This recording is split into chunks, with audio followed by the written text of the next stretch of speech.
Senhoras e senhores, sejam bem-vindos a mais um episódio de House of Togas. A série onde a toga é figurino, coincidência é roteiro e explicação oficial é sempre uma nota que não explica nada. Uma produção 100% brasileirana, porque só no Brasil a realidade consegue ser mais absurda que a ficção. No episódio anterior, nós falamos dele, Alexandre, o imperador, o homem que negou a matéria de jornal e tomou um meio pau no meio da cara. E até então tá caladinho, o que fez a gente ficar meio uou. Se você não assistiu, quando esse vídeo terminar, vai lá assistir. Mas hoje o protagonista é outro, um personagem mais silencioso, porém, segundo o Barroso, fluente em javanês. A gente entendeu o voto do presidente. Os senhores fizeram uma reuniãozinha ali, devem ter... Vocês também não entenderam? Vai ter que trazer um professor de javanês.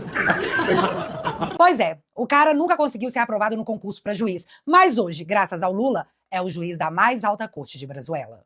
Então, vem pra cá, Dias Toffoli! Esse vídeo é pra explicar o porquê até o Lula soltou a sua mão. Minha intenção no vídeo de hoje é fazer você entender o porquê Toffoli está na capa e editoriais de todos os jornais. Então, eu fiz um apanhado para garantir que você vá compreender todo o rolo e chegar à única conclusão aceita pela democracia tupiniquense. Aqui tudo não passa de uma grande coincidência. No capítulo de hoje de House of Togas, resort que não é da família, mas parece. Fundo que não é do Master, mas é do cunhado do dono do Master. E irmão que não é sócio, mas era. Temos também cunhada dedo duro, banqueiro recebido como VIP, tendo Toffoli como anfitrião, sem gastar nenhum real, no resort que, segundo a cunhada, nunca foi de seu irmão. É de quem? Apenas uma pergunta, porque a acusação mesmo só se fosse contra bolsonarista. Treta completa e organizada. É o que eu vou te oferecer agora. Então, separa a pipoca, fica confortável e bora lá.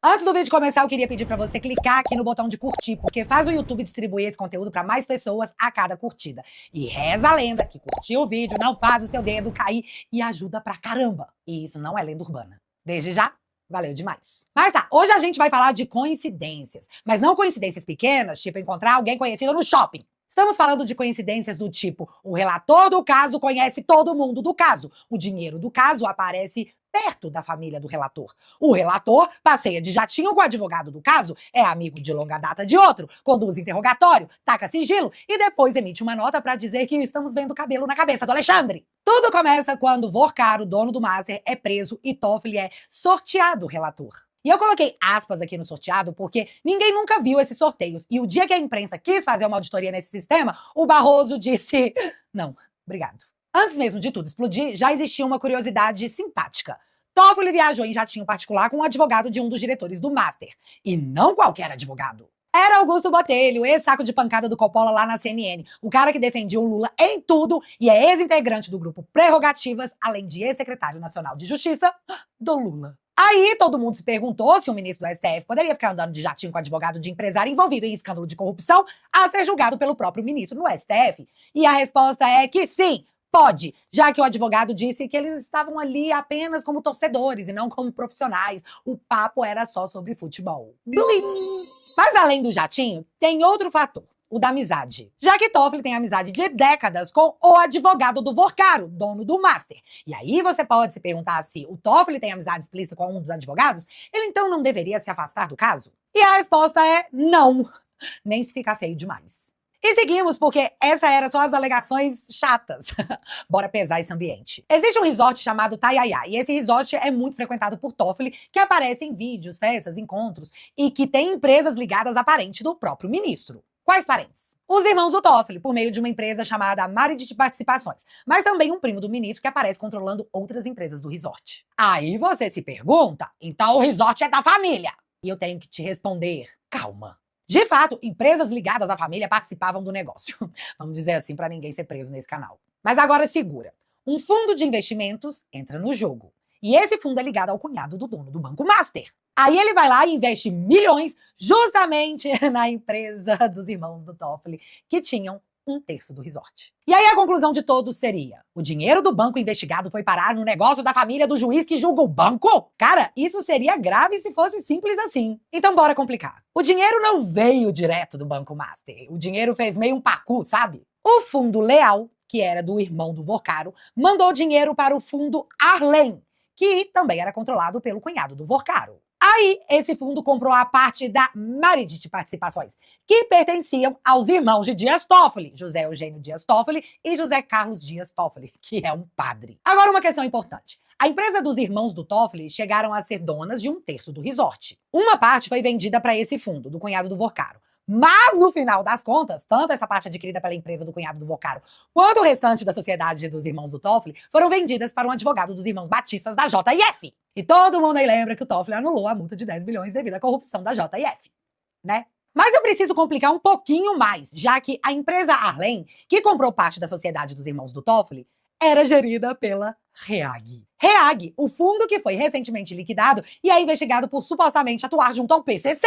E no final das contas, o fundo Arlen transferiu todo o seu dinheiro para um paraíso fiscal e também fechou as portas. Que história, né? Mas ela não acaba aí, já que a imprensa ficou mega curiosa com tudo isso e foram atrás dos personagens desconhecidos do público, os irmãos do Toffoli. Pegaram o CNPJ da empresa que já chegou a ser dona de 1/3 do Tayaya Resort e descobriram que a empresa operava no endereço de fachada.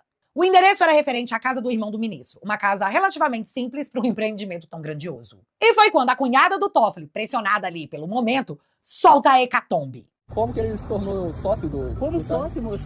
É? Ô, moço, dá uma olhada na minha casa. Você tá vendo aqui? Sim. Tá vendo a situação da minha casa?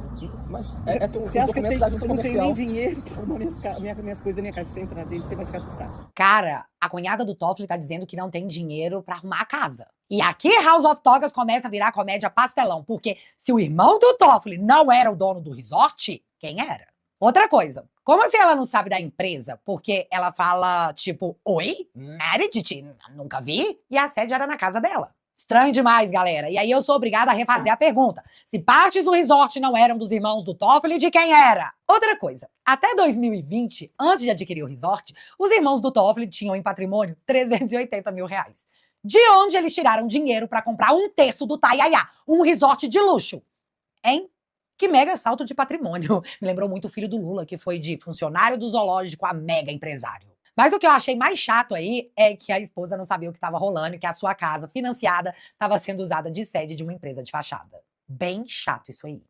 No contexto da pergunta se os irmãos do Toffoli não eram os donos do resort, quem era? Surgem matérias contando que Toffoli e seus convidados não pagam o que consomem no resort. E eu pesquisei. O resort não funciona no sistema all inclusive. Então, se o Toffoli e seus convidados não pagam o que consomem no resort, quem paga? Mais uma dúvida aí no imaginário da galera. Além disso, em 3 anos, Toffoli passou 168 dias no resort. É como se ele fosse ao resort uma vez por semana durante esse período. Mas o atual dono do Tayaya, que é o advogado da JF, disse que os irmãos do Toffoli frequentam o resort porque eles têm uma cota no condomínio. Tipo, tá explicado. Só que é o seguinte, galera. Segundo a reportagem, cada cota te dá direito a 4 semanas no ano, o que daria 30 dias. Toffoli passou por lá 168 dias. Só para os seguranças do Toffoli, nós, contribuintes, bancamos 128 dias de diárias pro cara ir pro resort, que era um dos irmãos dele. Ou não, né?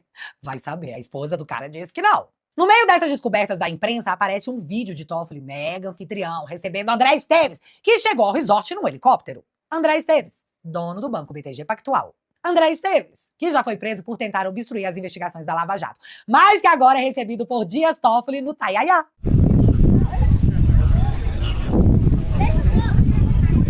Galera, todo mundo viu esse vídeo, certo? Pois é, porque agora olha só o que rolou. O Eike Batista foi condenado a pagar uma multa de 800 milhões de reais por conta dos esquemas que ele caiu na época da Lava Jato. Como garantia de pagamento, debêntures do Eike, que seriam de forma bem simples, papéis que valem muito, muito, muito dinheiro, estariam sendo vendidos. E o Banco BTG Pactual do André Esteves quer comprar esses papéis, mas por um precinho camarada, numa situação diferenciada. E por coincidência do universo, as vendas dos papéis do Eike estão com Dias Toffoli, que recebeu o André Esteves lá no Tayaya.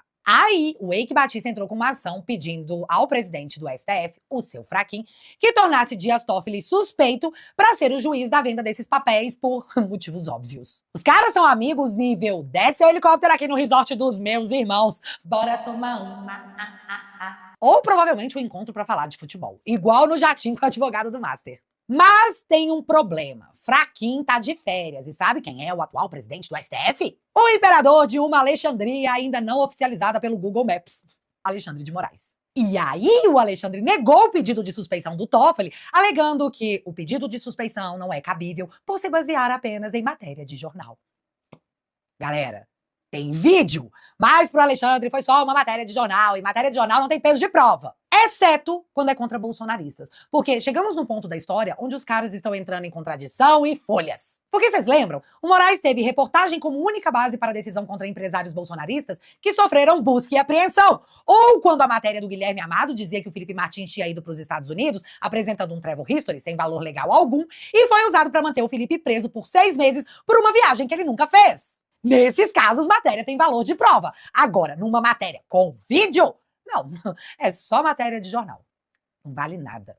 E a única coisa boa desse tipo de situação, se é que realmente tem alguma, é que tá tudo registrado na história. E eu realmente acredito que em breve, tipo 2027, toda essa loucura será revisitada e revista. Porque ninguém pode fazer esse tipo de coisa e achar que ficará por isso mesmo pra sempre. No meio de tudo isso, a imprensa tá descendo o pau no Toffoli, dizendo abertamente que ele e Alexandre de Moraes estão, tipo, profanando o STF com essa história do Master e cobrando pesado de forma muito explícita. Algo inédito em Brazuela. Aliás, alguns jornalistas destoam um pouco dessa quase unanimidade. Como Daniela Lima, que passou a chamar o contrato de 129 milhões do escritório da esposa do Alexandre de Moraes com o Banco Master de compra de acesso. Segundo a Dani Lima, Bocar estaria, despejando dinheiro para comprar acesso. Galera, ela deu um nome bonitinho a algo que eu não posso falar o que é, senão eu vou presa. Compra de acesso. Troféu Gado de Ouro para Dani Lima. Aquela que nunca decepciona. Mas em meio a essa hecatombe no Supremo, Lula lavou as mãos e defendeu que Toffoli pegue seu banquinho e saia de fininho, o que gerou uma das reações explícitas mais loucas do jornalismo brasileiro. Explico. Após o Lula virar pro Toffoli e dizer "não toque em mim", uma ala do Supremo está enxergando que o Planalto tá lavando as mãos pro STF. E foi quando surgiu essa análise de milhões da Andréa Sadi. Escuta aí, com o omeprazol na mão. Aí eu recebi vários relatos ontem, informações de integrantes da corte reclamando desse posicionamento do Palácio do Planalto, porque eles dizem assim: quando o governo precisa do Supremo, o governo aciona o Supremo, tanto é que isso é tão verdade que a gente fala que o tempo todo o governo não tem base no Congresso e sabe que se recorrer ao Supremo vai acabar levando em diversas matérias, tá? Isso já era uma queixa antiga de ministros da Corte, seja em matérias econômicas, matérias políticas também, mas principalmente nas matérias econômicas, porque eles dizem, acaba tudo pra gente tendo que resolver, depois reclamam de ativismo judicial, eles não conseguem fazer base e vêm recorrer aqui a nós.